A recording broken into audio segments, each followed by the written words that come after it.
তোমাকে 2 পিস মাদক ভরে দেব পকেটের মধ্যে ইয়াবা, এটা দিয়ে আমি তোমার ধরাই দেবো। আমাদের এখানে কিছু অসাধু ব্যবসায়ী আছে, এরা মাদক বিক্রি করে। এদের নাম হলো যে সুজন সর্দার, মানিক সর্দার, সবুজ সর্দার, কাজল সর্দার, ওদিকে আনু ব্যাপারী ছেলে আছে, আনু ব্যাপারী আছে।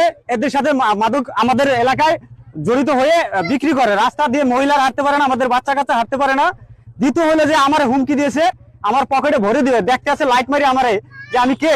আমার বলতেছে কে মামায়, আমি বলছি হ। আমি তাকাইছি দেখে আমার বলতেছে তোমাকে 2 পিস মাদক ভরে দেবো পকেটের মধ্যে ইয়াবা, এটা দিয়ে আমি তোমার ধরাই দেবো।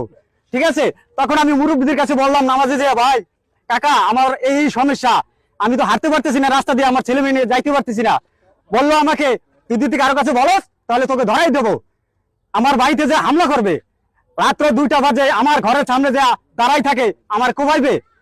আমার আমার ভ্যান আছে, আমি ভ্যান চালাই, আমার ভ্যান নিয়ে যাবে। এইভাবে আমাকে অত্যাচার করতেছে, আমার মহল্লাবাসীকে অত্যাচার করতেছে। আসলে আমাদের এখানে আজকে দাঁড়ানোর মূল কারণটা হলো আমাদের এই এলাকাটা দক্ষিণ গোপালপুরটা একসময় খুব শান্তিপ্রিয় ছিল। এইখানে কোনো রকম নেশা বিক্রয় সেবন এই ধরনের কোনো কিছু ছিল না।